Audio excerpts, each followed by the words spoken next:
développé cette structure qui est maintenant importante, puisqu'il y a 12 personnes maintenant qui sont dédiées à la recherche clinique en cardiologie. On participe à plus de 50 études par an, qui sont des études ou nationales ou internationales. Et puis grâce à une association qui s'appelle le CRAC, qui est le Club Régional des Angioplasticiens du Centre, qui réunit tous les cardiologues internationaux de la région Centre, on s'est dit qu'on avait l'idée de monter un registre pour évaluer, connaître précisément notre activité en cardiologie interventionnelle dans la région. Et donc on a récolté beaucoup de data sur tous les patients qui passent dans nos mains pour leur dilater les artères du cœur et leur réparer les artères du cœur.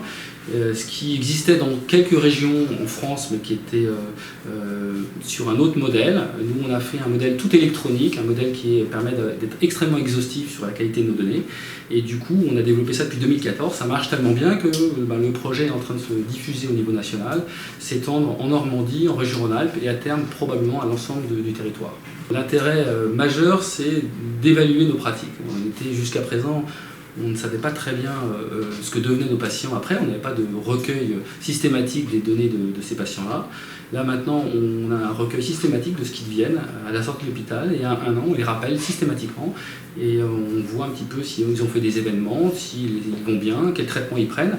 Et tout ça, ça nous permet d'alimenter cette base de données et de pouvoir nous évaluer et savoir un peu si on fait bien ou pas, si nos patients, leur pronostic s'améliore avec le temps ou pas. L'avantage du registre, c'est vraiment d'avoir une observation en vie réelle du patient et donc de ne pas avoir de biais qui soit créé parce qu'on va instaurer telle ou telle procédure en fonction de l'hôpital où on va être reçu ou de la personne ou du cardiologue qui va être traité.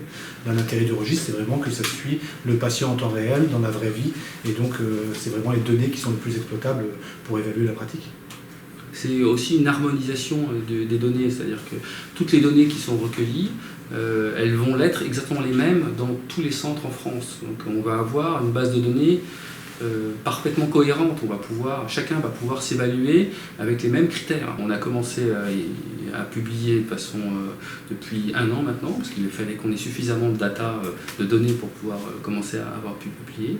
On en est à 3 publications, dont 2 qui sont déjà des publications internationales avec ce qu'on appelle comité de lecture. À terme, ça va être une mine d'or pour des publications, parce que là actuellement, on a un registre qui est probablement une des plus grosses bases de données existantes en France dans ce domaine-là. Et bientôt, ça sera possiblement dans 5 ans une des plus grosses bases mondiales si on intègre tous les centres français.